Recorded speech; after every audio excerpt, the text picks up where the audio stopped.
6 दिन उसके माँ चक्कर लगाती है, अरे भाई मेरा ये ब्लाउज थोड़ा सा टाइट हो गया है, अरे भाई मेरा ये ब्लाउज थोड़ा सा ऊंचा हो गया है। लेकिन इस भारत के अंदर मुझे ऐसा कोई दर्जी बताओ, उस दर्जी का नाम बताओ कि जिसने 6 हाथ वाली का ब्लाउज एक ही नाप में एक ही बार में सिलकर तैयार कर दिया हो। समझ में आया क्या कह रहे हो? यानी कि जो सिर पे रखी है 6 हाथ वाली, अपनी पत्नी का उदाहरण देकर उन्होंने कह दिया कि एक दिन नाप देने के लिए जाती है, 6 दिन चक्कर लगाती है उसकी फिटिंग के लिए। भारत में ऐसा दर्जी बता दो जिसने आपकी 6 हाथ वाली का ब्लाउज कैसे बनाया होगा और कितनी बार में तैयार किया होगा। तो सीधे सीधे पाखंडवाद पर उन्होंने प्रहार कर दिया या नहीं कर दिया?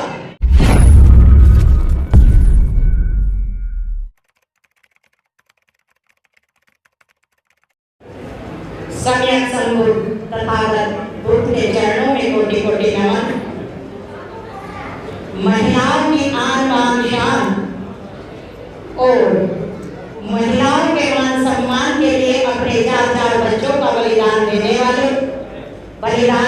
वाली पूज्य माता रमाबाई अम्बेडकर जी, इस देश का भविष्य लिखने वाले पूज्य संत बाबा साहेब डॉक्टर B.R. अम्बेडकर जी के चरणों में कोटि कोटि नमन करते हुए, समस्त पूज्य भिक्षु संघ को नमन करते हुए और आज बाबा साहेब के मिशन के सबसे क्रांतिकारी प्रखर ओजस्वी थम प्रचारक थम स्तंभ, जिनकी आज हम जयंती मना रहे हैं, जिनकी आज 74वीं जयंती है, 2 अक्टूबर 1949 को इस भारत की पावन भूमि पर जिनका जन्म होता है, जो लाखों लोगों के मार्गदर्शक बने और मेरे भी बने, बोधाचार्य शांति स्वरूप बोध जी के चरणों में कोटि कोटि नमन करते हुए और उन्हीं के विचारों को आगे लेकर चलने हुए मुझे इस मंच पर बुलाने के लिए, बार बार यहाँ इतना सम्मान देने के लिए उनकी पत्नी और अपनी गुरु माता के चरणों में अपना शीश झुकाते हुए,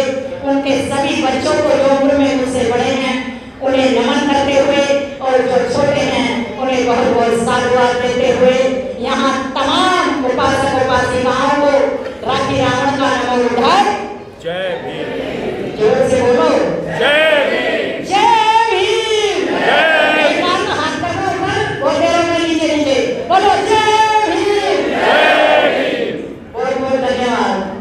आज हम यहाँ बोधाचार्य जी के लिए इकट्ठे हुए हैं और उनके बारे में बहुत देर से चर्चा चल रही है।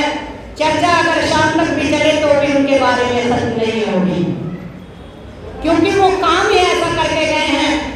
जब अभिश्रद्धे भंडारी जी उनके बारे में बता रहे थे कि उनका नाम बाबा साहेब डॉक्टर B.R. अम्बेडकर जी ने रखा था, तो उनसे पहले उनका नाम गुलाब रखा गया था। जैसे ही बाबा साहेब को पता चलता है कि बच्चे का नाम गुलाब रखा गया है, तो बाबा साहेब ने उनके पिताजी से कहा, अरे ये क्या नाम रखा है? सुबह गुलाब को जेब पे लगाते हैं और शाम तक गुलाब मुरझा जाता है और फिर उसे शाम होते होते नीचे फेंक दिया जाता है, जूते के नीचे रगड़ दिया जाता है। अरे इस बच्चे का ऐसा नाम रखो जिसका कोई वजूद हो। और तब उन्होंने पूछा, तो फिर आप बताइए बाबा साहेब इसका क्या नाम रखें? तब बाबा साहेब ने कहा कि इनका नाम शांति स्वरूप रखो। और बाबा साहेब का रखा हुआ नाम बोधाचार्य का जैसे इन्हें नाम रखा जाता है, मुझे लगता है कि उसी दिन से उनके अंदर बाबा साहेब के विचार आने लगते हैं। और जितने प्रखर विद्वान वक्ता मैंने अभी तक जितने भी यहाँ पर थम प्रचारक है, उपासक उपासिकाएं जा जाकर प्रचार प्रसार कर रही हैं, लेखक हैं, लेकिन अभी तक मैंने कोई ऐसा वक्ता नहीं देखा। थोड़े से उनके विचारों को लेकर चलती हूँ, कभी कभी उनके समझी कहते हैं आपके अंदर तो बोधाचार्य जी की झलक पड़ती है, तो उन्हीं के विचारों को लेकर आज चलूंगी। हो सकता है कुछ कुछ, वैसे तो मैं इनसे रोज प्रेरणा लेती हूँ, जब तक मैं इनकी वीडियो ना देखूँ या इनकी कोई बुक ना पढ़ूँ तो मुझे चैन नहीं मिलता है। तो मैं इनकी छोटी छोटी बातों को लेकर चलती हूँ कि एक बार गाड़ के बाबा की जयंती थी और बोधा भोलाचार्य जी को वहां पर बुलाया गया। भोलाचार्य जी ने एक छोटी सी कहानी वहां पर बताई। जब महिलाएं घूंघट में बैठी थी तो उन्होंने सीधे सीधे ये नहीं कहा कि मेरे समाज की महिलाओं घूंघट को हटा लो, या बाबा साहेब ने कहा क्योंकि जयंती संत के बाबा की थी तो उन्होंने वही बात रखी और उन्होंने कहा कि भारत में ये महिलाएं जो घूंघट किए हुए हैं, ये घूंघट गाड़ के बाबा इसलिए कहते हैं कि इनके घुटने में, इनके चेहरे पर कोई दाग है, इनके इन्होंने कोई बुरा कर्म किया है, इन्हें मुंह दिखाने लायक नहीं है। और वहाँ पर बहुत सारी महिलाओं ने जब भोलाचार्य जी की ये वाणी सुनी तो उनका जो पल्लू यहाँ तक था वो यहाँ पर आ गया। उसके बाद गाड़ के बाबा के विचारों को आगे बढ़ाते हुए उन्होंने कहा कि अगर तुम्हें अपने विचारों को फैलाना है तो महिलाओं को साथ लेकर चलना पड़ेगा। महिलाओं के बिना कभी भी क्रांति नहीं हो सकती। ये बाबा साहेब डॉक्टर भीमराव अम्बेडकर कहते हैं। ये ऐसा सुने बोल रहे थे, उन्हीं के विचारों को याद कर रही हूँ जिस तरीके से वो बोलते थे। तो मैं थोड़ी सी कोशिश कर रही हूँ, उनको नहीं हो सकते लेकिन फिर भी थोड़ी सी कोशिश मैं उनकी तरह बोलने की करती हूँ। और दूसरी तरफ फिर उन्होंने जो आगे बात बढ़ाई वो बात आप तक पहुँचाती हूँ। उन्होंने कहा मेरी पत्नी जब अपना ब्लाउज सिलाने के लिए जाती है, दर्जी के पास जाती है तो आजकल दर्जी नहीं कहते, उसे कहते हैं बोटी। उन्हें याद आ गई है और उन्होंने कहा एक दिन नाप देने के लिए जाती है और 6 दिन उसके माँ चक्कर लगाती है। अरे भाई मेरा ये ब्लाउज थोड़ा सा टाइट हो गया है, अरे भाई मेरा ये ब्लाउज थोड़ा सा ऊंचा हो गया है। लेकिन इस भारत के अंदर मुझे ऐसा कोई दर्जी बताओ, उस दर्जी का नाम बताओ कि जिसने 6 हाथ वाली का ब्लाउज एक ही नाप में एक ही बार में सिलकर तैयार कर दिया हो। समझ में आया क्या कह रहे हो? यानी कि जो सिर पे रखी है 6 हाथ वाली, अपनी पत्नी का उदाहरण देकर उन्होंने कह दिया कि एक दिन नाप देने के लिए जाती है, 6 दिन चक्कर लगाती है उसकी फिटिंग के लिए। भारत में ऐसा दर्जी बता दो जिसने आपकी 6 हाथ वाली का ब्लाउज कैसे बनाया होगा और कितने बार में तैयार किया होगा। तो सीधे सीधे पाखंड वर्ग पर उन्होंने प्रहार कर दिया या नहीं कर दिया? क्या या नहीं किया? जोर से बोलो। और हम क्या कर रहे हैं? भोलाचार्य जी कहते थे कि जब तक इस देश के अंदर बाबा साहेब डॉक्टर भीमराव अम्बेडकर के विचारों को हम सही रूप में नहीं अपनाएंगे, यहाँ क्रांति नहीं होगी। और अभी दीपदान उत्सव के बारे में जो मेरे भाई बोल कर गए, उसी बात को उन्होंने इसी यहाँ पर खड़े होकर दीपवंश नामक पुस्तक, मैं उनकी बात का पूरी तरह समर्थन करती हूँ। दीपदान उत्सव बौद्धों का है। जो दीपदान उत्सव को अपना उत्सव नहीं मानते, बहुत सारे कमेंट आते हैं और बहुत सारे हम प्रचारक भी ये कहते हैं ये दीपदान उत्सव हमारा नहीं है। क्या उन्होंने शांति स्वरूप जी से ज्यादा किताबें पढ़ ली हैं? क्या उनसे ज्यादा साहित्य पढ़ लिया है? क्या उन्होंने वो दीपवंश नाम की पुस्तक को क्यों नहीं पढ़ते हैं? उन्होंने अलबरूनी का इतिहास क्यों नहीं पढ़ा है? क्यों नहीं पढ़ते वो? अगर विजयदशमी बौद्धों से जुड़ी है तो फिर दीपदान उत्सव भी बौद्धों से जुड़ा है। ये आप सब जान लो। और इसी पुस्तक के अंदर उन्होंने कहा है कि 84,000 उपदेश सम्राट अशोक ने इसी दिन पूरा किए थे। इसलिए जो भगवान बुद्ध पहले कपिलवस्तु गए थे, उन्होंने उनके पिताजी ने उनके आने की खुशी में कपिलवस्तु को सजवाया था। वही परंपरा सम्राट अशोक ने कायम की।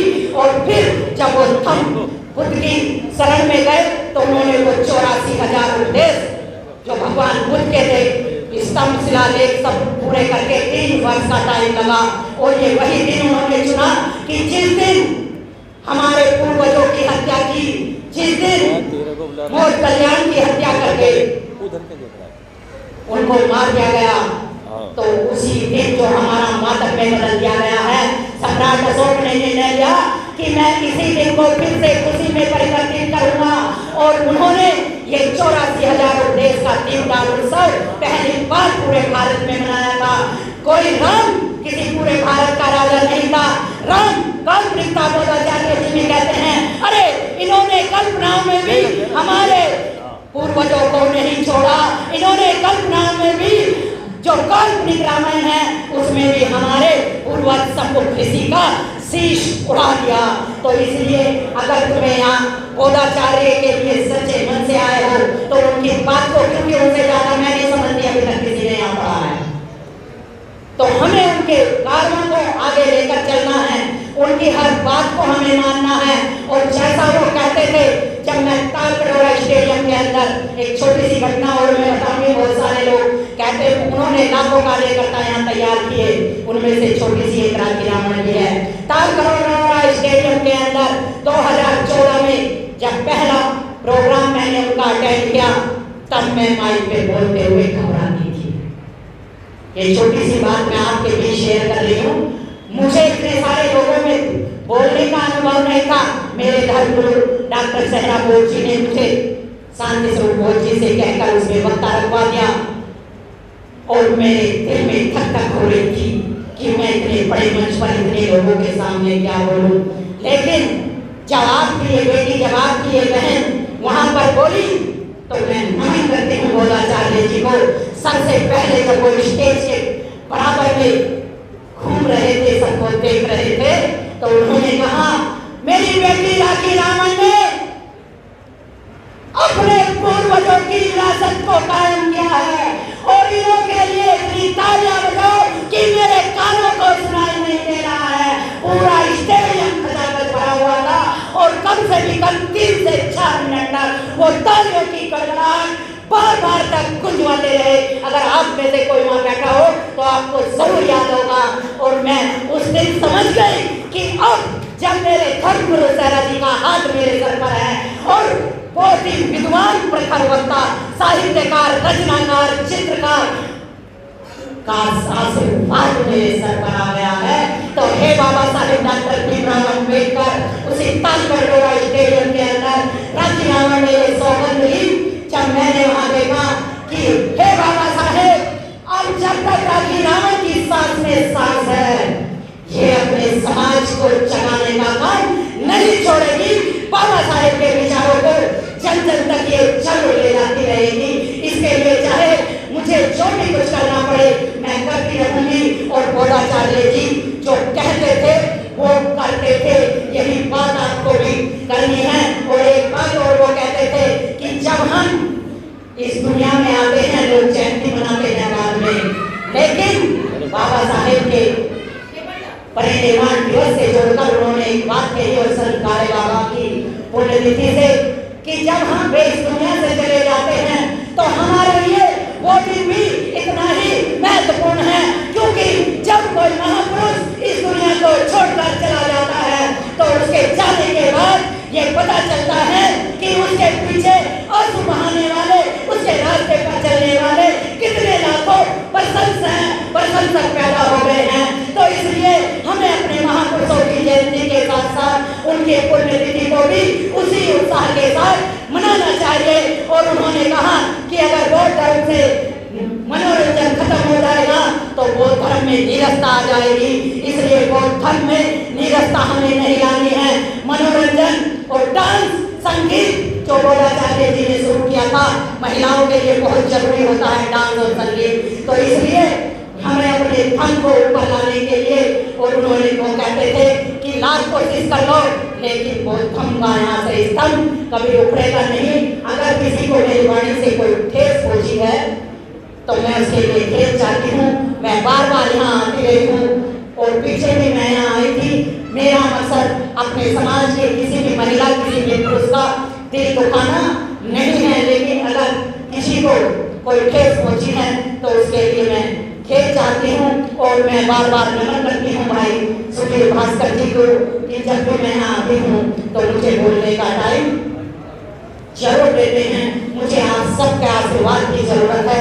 आप सब मेरे सर पर आशीर्वाद कर दो कि जैसे संत स्वरूप बोध जी ने बाबा साहेब का नाम रोशन किया है, ऐसे ही ये राखी रावण की सांस में सांस जब तक रहेगी।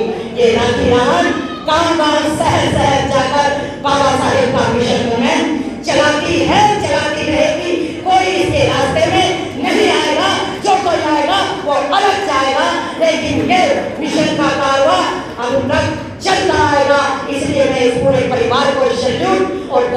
करती हूँ, क्योंकि उन्होंने अपने पूरे परिवार को बुद्ध धर्म के रास्ते पर लाकर खड़ा किया है, एक मिसाल कायम करके गए हैं। तो इसलिए तुम्हें भी ऐसी ही मिसाल कायम करनी है।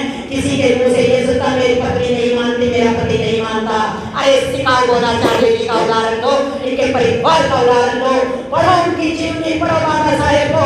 बाबा साहेब ने अपने 4 बच्चे बलिदान करके हमें ऐसे ही इस देश का शासक नहीं बनाया। तो इस कुर्बानी को कहीं पर भी हमें जाया नहीं जाने देना है। जो शांति स्वरूप बोध जी चाहते थे, अभी उनका और अफसोस जब वो इस दुनिया को छोड़कर गए तो उनके जाने का पता चलता कि कितने लाखों प्रशंसक उनके पीछे होते। जैसे बाबा साहेब के लिए लोग दहाड़े मार मार कर रो रहे थे, ऐसे ही गोदाचार्य जी के लिए भी लोग कोरोना में घर में कैद होकर उनके लिए रो रहे थे।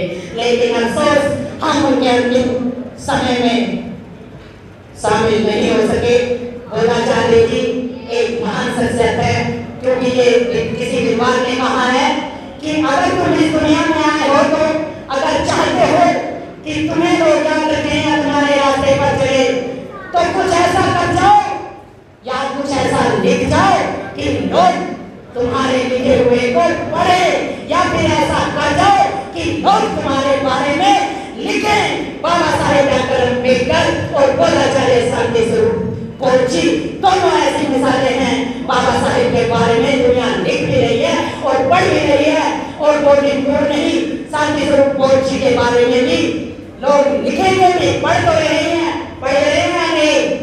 और एक किताब उनकी छप भी चुकी है, कौन सा है? तूफानों से जूझता हुआ दिया। तूफानों से जूझता हुआ दिया। आप उसे पढ़ो, शांति स्वरूप बोध जी के बारे में उसने लिखा है। और जब भी मैडम ये जो भी गाना गा रही थी, मैं राष्ट्रकवि राहुल नागपाल जी को बहुत बहुत धन्यवाद करती हूँ, बहुत बहुत नमन करती हूँ। यहाँ जो दो गीत गाए गए वो उन्होंने ही लिखे हैं, तो वो बहुत सुंदर कवि हैं, बहुत सुंदर लेखक हैं। बहुत बहुत साधुवाद। सभी का आभार व्यक्त करते हुए मुझे यहाँ इतना टाइम मिला, आपका बहुत बहुत धन्यवाद। और